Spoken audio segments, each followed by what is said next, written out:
মুহররম মাস। গত জুমায় আলোচনা করেছিলাম মুহররমের 10ই আশুরায় বিভিন্ন ঘটনা ঘটে গিয়েছে। এই জুমায় আপনাদের সম্মুখে আলোচনা আসছে ঈমান সম্পর্কে। যে ব্যক্তির ঈমান নাই তার আমল করে কোনো লাভ নাই। লাভ আছে? যে ব্যক্তির ঈমান নাই নামাজ পড়ে কোনো লাভ আছে? যে ব্যক্তির ঈমান নাই হজ করে যেমন লাভ নাই, যাকাত আদায় করে লাভ নাই, সত্য কথা বললেও তার লাভ নাই। কেননা তার কি নাই? ঈমান নাই। আবার আমাদের মধ্যে একদল লোক আছে, নামাজ না পড়লে কি হয়েছে, রোজা না রাখলে কি হয়েছে, হজ না করলে কি হয়েছে, সত্য কথা না বললে কি হয়েছে, কিন্তু ঈমানটা ঠিক আছে। কয়নি এরকম মানুষ? আছেন এরকম লোক? আপনাদের সমাজে মনে হয় না, আমগো বাড়ির থেকে ব্যাপক আছে। নামাজ না পড়লে কি হয়েছে, ঈমানটা ঠিক আছে। তাহলে বেকুফ ছাড়া কিচ্ছু হতে পারে না। যে নামাজ পড়ে না, রোজা রাখে না, তার ঈমানটা ঠিক থাকে কেমনে? ঈমানটা আসেই তো নামাজ, রোজা, হজ, যাকাতের মাধ্যমে, সত্য কথা বলার মাধ্যমে। ঈমান আসে তো ওগুলোর মাধ্যমে। আর যেগুলোর মাধ্যমে ঈমান আসে সেগুলো যদি আদায় না করে, সে বলে এগুলো না আদায় করলে কি হয়েছে, ঈমানটা ঠিক আছে। বুঝতে হবে, 1 নম্বর মুনাফিক, 1 নম্বর কাফের, 1 নম্বর ইহুদি, 1 নম্বর খ্রিস্টানদের দালাল। অতএব তাদের চক্করে বলা যাবে না। যাবে? দেখবেন এরা কথা বলার সময় কত সুন্দরভাবে কথা বলে, মন চায় যে কথাগুলো গিলে ফেলি। কথাগুলো খুব চমৎকার লাগে শুনতে। হারাম, অন্যায়, অশ্লীল, বেহায়াপনা জিনিসগুলো আসলেই ভালো লাগে। দেখবেন যার দোকানে যখন গীবত শেখাদের কথা উঠে, শুনতে ভালো লাগে না? কথা বলেন, আপনারাই তো শুনেন, ভালো লাগে না শুনতে? খুব ভালো লাগে শুনতে। এই জন্য মনে রাখবেন, হারাম কাজ, অন্যায় কাজ, হারাম খাবার, এগুলো খেতে ভালো লাগে, হারাম কথা শুনতে ভালো লাগে। যেসব কথার দ্বারা আপনার আমার গুনাহ হয়, সেই সকল কথা শুনতেও ভালো লাগে। ঠিক নেই? সম্মানিত হাজিরিন, যে ব্যক্তির ঈমান নাই তার আমল করে কোনো লাভ নাই। তো প্যারে হাজিরিন, রাসূল আকরাম সাল্লাল্লাহু আলাইহি ওয়াসাল্লাম হাদিস বলতেছেন, আল ঈমানু বিদ'উন ওয়া সাব'উনা শু'বাতান ফাআফযিলু কাওলা লা ইলাহা ইল্লাল্লাহ। রাসূল আকরাম সাল্লাল্লাহু আলাইহি ওয়াসাল্লাম বলেন, আল ঈমানু বিদ'উন ওয়া সাব'উনা শু'বা। ঈমানের 60টি শাখা রয়েছে। কয়টি শাখা রয়েছে? 60টা শাখা রয়েছে। ফাআফযিলু কাওলা লা ইলাহা ইল্লাল্লাহ, তার মধ্যে সর্বোত্তম শাখা, 1 নম্বর শাখা হলো লা ইলাহা ইল্লাল্লাহ মুহাম্মাদুর রাসূলুল্লাহ সাল্লাল্লাহু আলাইহি ওয়াসাল্লাম। এই শাখাটা সর্বোত্তম শাখা কেন? হযরত মুসা আলাইহিস সালাম, নাম শুনছেন তো সবাই? মুসা নবী আল্লাহ তাআলার কাছে বলতেছেন, ও মাওলাই কারীম, আপনি আমাকে এমন একটা বাক্য শুনিয়ে দেন, এমন একটা কালিমা আপনি আমাকে শিখিয়ে দেন, যেই কালিমা পূর্ববর্তী যত নবী রাসূল এসেছে কোন নবীদেরকে এই কালিমাটা আপনি শিখান নাই। এমন একটা কালিমা আপনি আমাকে শিখিয়ে দেন, যেই কালিমাটা পাঠ করে আপনাকে স্মরণ করলে আপনার সাথে হিসাব হবে। ও আল্লাহ, আপনি আমাকে এমন একটা কালিমা শিক্ষা দান করেন, যেই কালিমা পূর্ববর্তী কোন নবীকে শিক্ষা দেন নাই, সেই কালিমাটা আমাকে শিক্ষা দেন। আল্লাহ তাআলা মুসা নবীকে বলতেছেন, ও মুসা, তুমি পড়ো লা ইলাহা ইল্লাল্লাহ মুহাম্মাদুর রাসূলুল্লাহ সাল্লাল্লাহু আলাইহি ওয়াসাল্লাম। মুসা নবী আল্লাহর কাছে বলতেছেন, ও মাওলাই কারীম, এটা কোন কালিমা? এরকম নামে তো কোনো মানুষ দুনিয়ার জিন্দেগিতে আসে নাই, এরকম নামে তো কোনো মানুষ দুনিয়ার জিন্দেগিতে প্রেরণ হয় নাই। আল্লাহ তাআলা বলতেছেন, রে মুসা, যাকে না বানাইলে আসমান আমি আল্লাহ বানাইতাম না, যাকে না বানাইলে আমি আল্লাহ জমিন বানাইতাম না, যাকে না বানাইলে আমি আল্লাহ তাআলা মানব জীবন সৃষ্টি করতাম না। তিনি আসবে, তোমাদের পরেই চলে আসবে এমন এক ব্যক্তি, যেই ব্যক্তির কথা সারা বিশ্বের মানুষ কিয়ামত পর্যন্ত স্মরণ রাখবে। রাখেনি? তিনি কে? তার নাম আর কেউ না, তিনি হলেন আমাদের সকলের কলিজার টুকরা জনাবে মুহাম্মাদুর রাসূলুল্লাহ সাল্লাল্লাহু আলাইহি ওয়াসাল্লাম। ওই নবীর জন্য জীবন দিতে প্রস্তুত আছেন তো ইনশাআল্লাহ? সাহাবায়ে কেরাম কিরকম নবীর জন্য জীবন দিয়েছে শুনলে কলিজা কেঁপে উঠবে। কিরকম নবীর জন্য জীবন দিয়েছে? খায়বারের যুদ্ধের সময়, কোন যুদ্ধের সময়? খায়বারের যুদ্ধের সময়, যখন নামাজ ফরজ হয় নাই, যাকাত ফরজ হয় নাই, হজ ফরজ হয় নাই, শুধু ফরজ ছিল জিহাদ করা ফি সাবিলিল্লাহ। কি ফরজ ছিল? ফি সাবিলিল্লাহ, জিহাদ করা ফরজ ছিল শুধু, আর কিছু ফরজ ছিল না ওই সময়। খায়বারের যুদ্ধের সময় রাসূল আকরাম সাল্লাল্লাহু আলাইহি ওয়াসাল্লাম মুসলমানদেরকে নিয়ে কাফেরদের বিরুদ্ধে যুদ্ধ করার জন্য, জিহাদ করার জন্য গিয়েছে। যেই কাফেরদের বিরুদ্ধে জিহাদ করার জন্য গিয়েছে, তাদের মধ্যে একজন রাখাল ছিল। কে ছিল? একজন রাখাল। তিনি বকরি চড়াইতো, বকরি পালতো। ওই রাখাল রাসূল আকরাম সাল্লাল্লাহু আলাইহি ওয়াসাল্লাম সাহাবায়ে কেরামদেরকে নিয়ে ওই কাফেরদের কেল্লার চতুর্দিকে মুসলমানদেরকে দিয়ে ঘিরে ফেলছে, তাদেরকে আটকে ফেলছে। এখন আর কাফের বার হতে পারে না সেই কেল্লা থেকে। বার না হতে পেরে রাখালের কাজ হলো ছাগল চড়ানি। রাখালের কাজ কি? ছাগল চড়ানো। আর যদি ছাগল না চড়ায় তাহলে তাকে মালিক তার পারিশ্রমিক দেবে? দিবে না। রাখাল পারিশ্রমিকের আশায় ছাগল নিয়ে সেই কেল্লা থেকে বার হচ্ছে। কেল্লা থেকে বার হওয়ার পথে দেখতেছেন মুসলমানের এক বিশাল বাহিনী তাদের চতুর্দিকে ঘিরে ফেলেছে। চতুর্দিকে যখন ঘিরে ফেলেছে তখন তিনি চিন্তা করতেছে, তিনি আগে ভাগেই জানতেন যে মুসলমানের বাদশা, ইয়াসরিবের বাদশা, ইয়াসরিবের বাদশা কাফেরদের বিরুদ্ধে জিহাদ করার জন্য আসবে। তখন তেনার মনের মধ্যে একটা আকাঙ্ক্ষা জাগছে। কি আকাঙ্ক্ষা? আকাঙ্ক্ষাটা হচ্ছে ইয়াসরিবের বাদশা আসবে যুদ্ধ করার জন্য, ওই বাদশার সাথে আমার সাক্ষাৎ করতে হবে। বাদশার সাথে সাক্ষাৎ করতে হবে, বাদশাকে আমার দেখতে হবে কেমন সেই বাদশা। এই চিন্তা ভাবনা কইরা সামনের দিকে আগাইতেছে, ছাগল নিয়ে, বকরি নিয়ে আগাইতেছে। ইয়াসরিব কাকে বলা হয় জানেন? ইয়াসরিব কাকে বলে? মদিনার নাম হলো ইয়াসরিব। মদিনার নাম ছিল কি? ইয়াসরিব। আগের মদিনার নামকরণ করার আগে নাম ছিল ইয়াসরিব। যখন নবীজি ইয়াসরিবের বাদশা হয়েছে তখন মদিনা নামকরণ করা হয়েছে। তো সেই ইয়াসরিবের বাদশা নাম কি? জনাবে মুহাম্মদুর রাসূলুল্লাহ সাল্লাল্লাহু আলাইহি ওয়াসাল্লাম। রাখালের মনের মধ্যে আকাঙ্ক্ষা জাগছে ইয়াসরিবের বাদশার সাথে সাক্ষাৎ করবে। রাখাল বকরি নিয়ে যাইতেছে, সাহাবায়ে কেরামদেরকে বলতেছেন, তোমাদের বাদশা কোথায় আছে? বলতেছেন ওই জায়গায় আছে, ওখানে গেলেই পাইবা। একটা জায়গা দেখাইতেছে। রাখালের মনে মনে চিন্তা ভাবনা, যেহেতু বাদশা আসছে, বাদশার সাথে তো প্রহরী থাকবে, বাদশার সাথে তো খাদেম থাকবে, বাদশার সামনে তো রুমাল ঝুলানো থাকবে, বাদশা তো পুরো ঢাকা থাকবে, বাদশার সাথে সাক্ষাৎ করা তো আমার মনে হয় সম্ভব হবে না। কারণ আমি একজন রাখাল, আমার গা থেকে ঘামের গন্ধ আসছে, আমার চেহারাটা কুচ্ছি, আমার শরীরটা ভালো না, আমার চামড়াটা কালা। তাহলে আমি কালা চামড়া নিয়ে, কুশ্রির চেহারা নিয়ে বাদশার সাথে কিভাবে সাক্ষাৎ করবো? সম্ভব? কথা বলেন, সম্ভব? সম্ভব না। বর্তমান জামানার দিকে লক্ষ্য করলে কালা চামড়াটা দূরের কথা, সাদা চামড়া হলেও সাক্ষাৎ করার টাইম পায় না। টাইম পাইনি? তাহলে কেমন আপনার নবী একটু লক্ষ্য করি। সেই রাখাল গেছে নবীদের সাথে সাক্ষাৎ করার জন্য। নবীদের পাশে দাঁড়াইয়া জিজ্ঞেস করতেছে যে তোমাদের বাদশা কোথায়?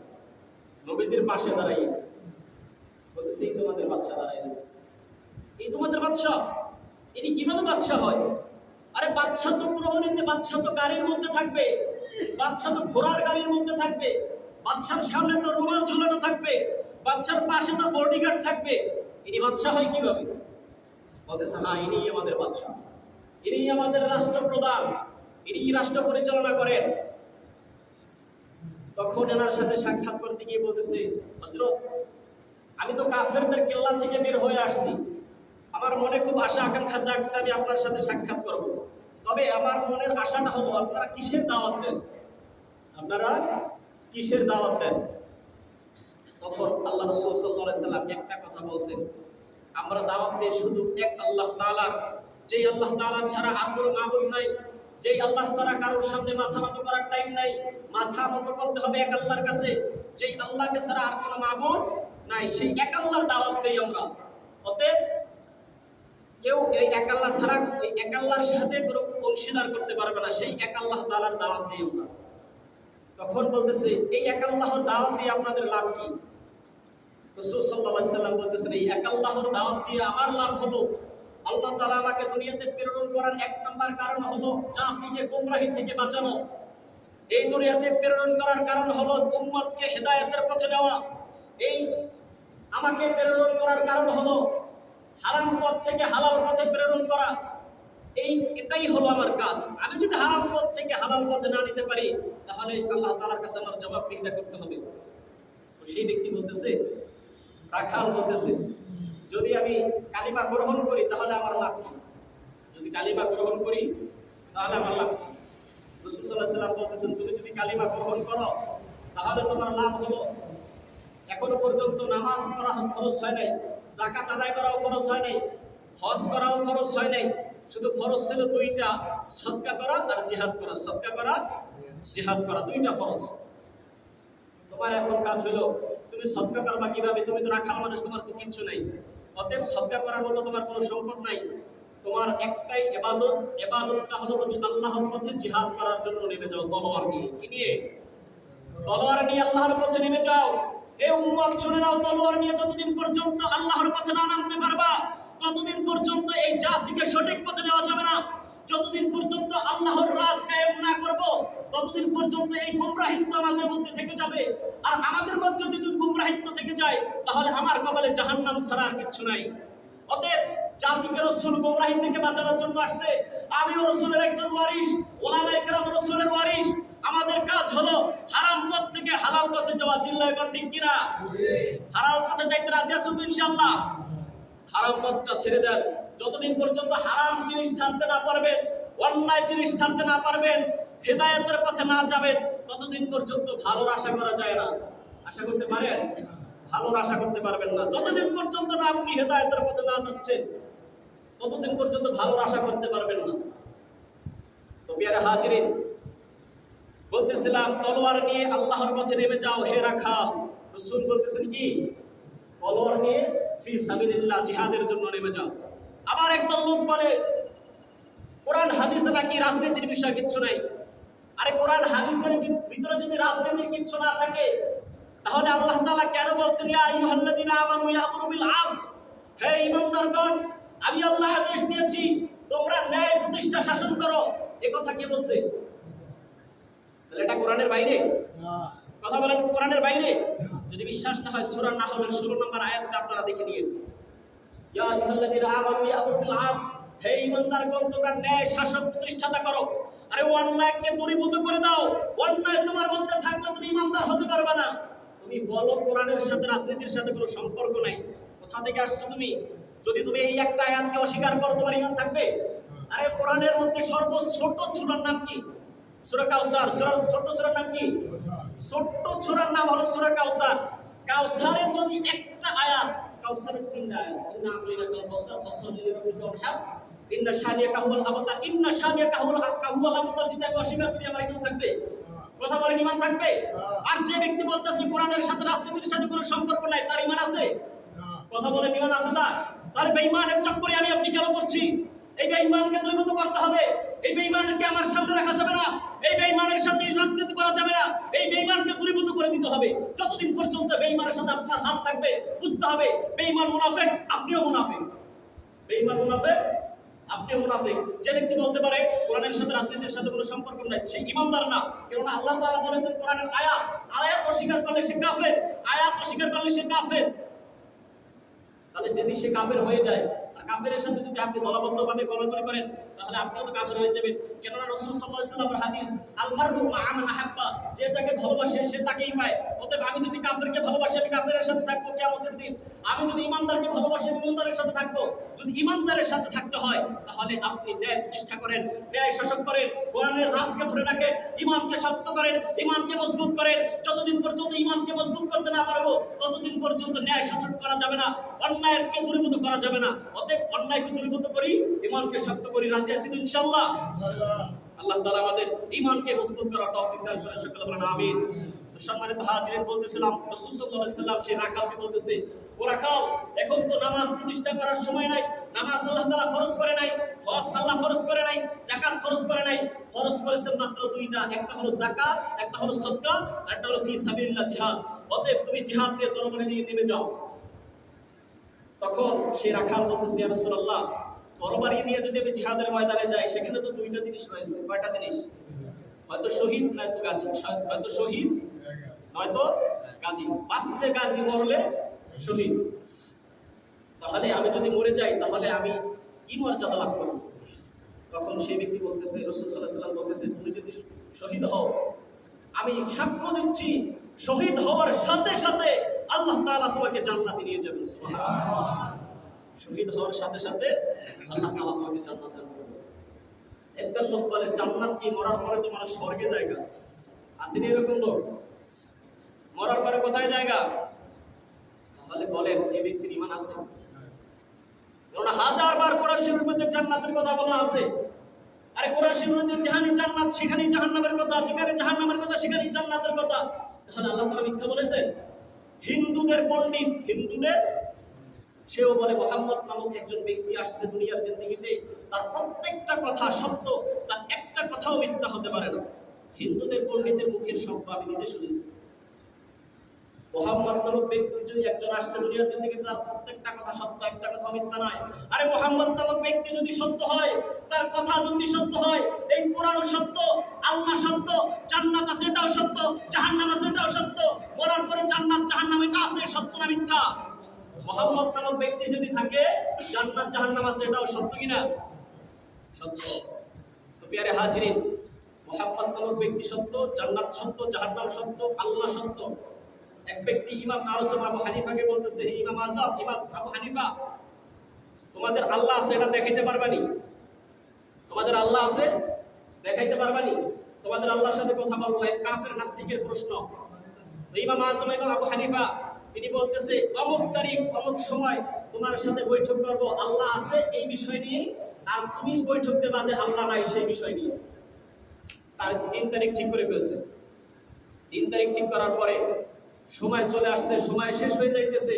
এদিকে নাস্তিক চিল্লাচিল্লি করতেছে, কোথায় তোমাদের নেতা, কোথায় ইমাম আবু হানিফা, এর তো কোনো খবর নাই। সময় টাইম দিয়েছে, টাইম তো অতিক্রম হয়ে যাইতেছে, ইমাম আবু হানিফার তো কোনো খবর নাই। যখন এই কথা বলছে, 1 ঘন্টা লেট করে আসছে, 1 থেকে 4 ঘন্টা লেট করে আসছে। আসার পরে বলতেছে বসো। বলতেছে তুমি টাইম দিছো, টাইমের পরে আসছো কেন? বলতেছে আমি আসতে হইছি, এমন অবস্থায় দেখতেছি বিশাল বড় একটা নদী, বিশাল বড় নদী, যে নদী পার হওয়ার মতো কোনো বাহন নাই। ওখানে কোনো নৌকা ছিল না, কোনো ঘোড়াও ছিল না। কতক্ষণ আমি দাঁড়াই রইলাম, এমন অবস্থায় দেখলাম একটা গাছ এমনি এমনি ফাইরা এমনি এমনি নৌকা হয়েছে, আমাকে সেই নৌকার মধ্যে নিছে, এরপরে আমাকে একবার নিয়ে আসছে, তারপরে এই জন্য আসতে আমার লেট হয়ে গেছে। তখন সেই নাস্তিক বলতেছে, এমনি এমনি একটা গাছ ফারেনি, এমনি এমনি গাছ নৌকা হয়, এমনি এমনি নৌকা যাবো তোমার একবার নিয়ে আসে, এটা কোনোদিন সম্ভব? তখন ইমাম আযম আবু হানিফা বলছেন, আরে নাস্তিক তুই শুনে নে, এমনি এমনি যদি গাছ না হাইরা নৌকা হয়, এমনি এমনি নৌকা যদি আমাকে পার না করায়, এই পৃথিবীটা এমনি এমনি কিভাবে সৃষ্টি হয়েছে আমাকে জবাব দে। প্রশ্ন আছে, পৃথিবীটা কিভাবে এমনি এমনি হয়েছে জবাব দে। অর্থাৎ বুঝতে হবে পৃথিবীর সৃষ্টিকর্তা একজন আছে না নাই? সৃষ্টিকর্তা একজন আছে, মানব জাতির সৃষ্টিকর্তা একজন আছে, আমাদেরকে পালন কর্তা একজন আছে, অর্থাৎ এই পৃথিবী দেখনে ওয়ালা একজন আছে না নাই? ইমাম আযম আবু হানিফার প্রশ্নের পরে আর সে জবাব দিতে পারে নাই, তখন সে ইসলাম গ্রহণ করে নিয়েছে। মেরে হাজিরিন, এই জন্য নাস্তিক ওয়ালাদের প্রশ্ন যদি থাকে নিয়ে আসবেন, প্রত্যেকটা মসজিদে নিয়ে আসবেন, এদেরকে সবার সামনে জবাব দিতে হবে। নাস্তিকদেরকে সমাজের মধ্যে ঠাঁই দেওয়া যাবে না, বেঈমান কাফেরদেরকে সমাজের মধ্যে ঠাঁই দেওয়া যাবে না। বেঈমান কাফেরদেরকে যদি আমি আপনি সমাজের মধ্যে ঠাঁই দেই, ওই কাফের আমার আপনার ঈমানকে কেড়ে নিয়ে যাবে। চিল্লাই করে ঠিক না? তো প্রিয় হাজিরিন, বলতেছিলাম সেই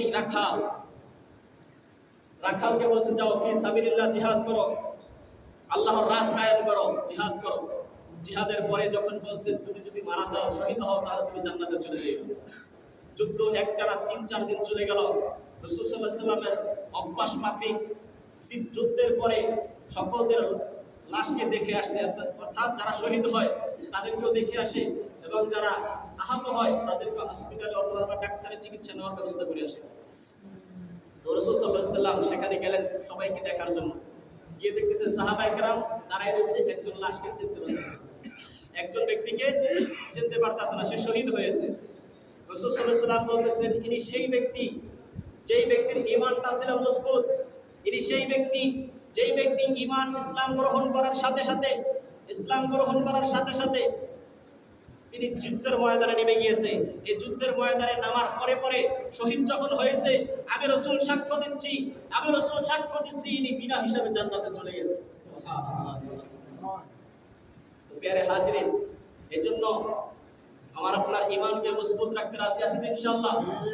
রাসূল সাল্লাল্লাহু আলাইহি ওয়াসাল্লাম বলেন, আল ঈমান বিদ'উন ওয়া সাব'উনা শু'বাতুন, ঈমানের 7টা শাখা রয়েছে। ফাআফযিলু কাওলু লা ইলাহা ইল্লাল্লাহ, ফাআফযিলু কাওলু লা ইলাহা ইল্লাল্লাহ, যে ব্যক্তি এই কওলু লা ইলাহা ইল্লাল্লাহ মুহাম্মাদুর রাসূলুল্লাহ পাঠ করে এরই জাহান্নাম থেকে জান্নাতে চলে আসে। পাঠ কইরা যদি এই ব্যক্তি মারা যায় জাহান্নাম থেকে সে জান্নাতের লোক হয়ে যায়। যদি কোনো ব্যক্তি এই কালিমাটা পাঠ করে অমুসলিম থেকে মুসলিম হয়ে যায়, এই কালিমাটা পাঠ করার সাথে সাথে সে তার জীবনের গুনাহ মাফ হয়ে যায়। যখন রাসূল সাল্লাল্লাহু আলাইহি ওয়াসাল্লাম এই হাদিসের পরে বলেন, যে ব্যক্তি এই হাদিসটা মুখ থেকে পাঠ করে, এই বাক্যটা মুখ থেকে পাঠ করে, পাঠ করার সাথে সাথে তার মুখ থেকে একজন দুই ডানাওয়ালা ফেরেশতা বার হয়। ফেরেশতা বার হয়ে আকাশের নিচে যাইয়া মৌমাছির মতো ফোন ফোন করতে থাকে। উপর থেকে আরশ বাহনকারী ফেরেশতা এরই চিল্লায় বলে, ওই রব্বুল আলামিন ইজ্জত ও সম্মানের কসম খেয়ে বলছি তুমি স্থির হও। তখন সেই ফেরেশতা বলতেছে, আমি ততক্ষণ পর্যন্ত না স্থির হব যতক্ষণ পর্যন্ত না আমার এই ব্যক্তিকে কালিমা পাঠ করার কারণে মাফ করে দেওয়া না হবে, ততক্ষণ পর্যন্ত আমি স্থির হব না। যতক্ষণ পর্যন্ত এই ব্যক্তিকে মাফ না করা হবে ততক্ষণ পর্যন্ত আমি স্থির হব না। প্যারে হাজিরিন, এই জন্য আমি আপনি সব সময় মুখ থেকে কালিমা বার করতে রাজি আছি ইনশাআল্লাহ। এমন একটা সমাজের মধ্যে আমি আপনি বসবাস করি, সকালে ঈমান চলে যায় আবার বিকেলে বেঈমান হয়ে যায়, সকালে ঈমান আনে বিকেলে বেঈমান হয়ে যায়, বিকেলে ঈমান আনে সকালে বেঈমান হয়ে যায়। এই জন্য আমি আপনি অধিক পরিমাণে এই কালিমাটা পাঠ করব, লা ইলাহা ইল্লাল্লাহু মুহাম্মাদুর রাসূলুল্লাহ সাল্লাল্লাহু আলাইহি ওয়াসাল্লাম। আল্লাহ তাআলা আমাদেরকে আমল করার তৌফিক দান করেন। সম্মানিত হাজিরিন, বলতেছিলাম ইয়া আইয়ুহাল্লাযীনা আমানু তাকুল্লাহ, আল্লাহ তাআলা বলেন হে ঈমানদারগণ, ওয়া কুনু মা'আস সাদিকিন, আরে সমাজের মধ্যে যদি চলো সত্যবাদীর সাথে চলো, বেঈমানকে দূরীভূত করে দাও। বেঈমানের সাথে চলা যাবে না, চলতে হলে সত্যবাদীর সাথে চলো, মিথ্যাবাদীর সাথে আশ্রয় নেওয়া যাবে না। আল্লাহ তাআলা আমাদেরকে সত্যবাদীর সাথে চলার তৌফিক দান করেন, আমিন।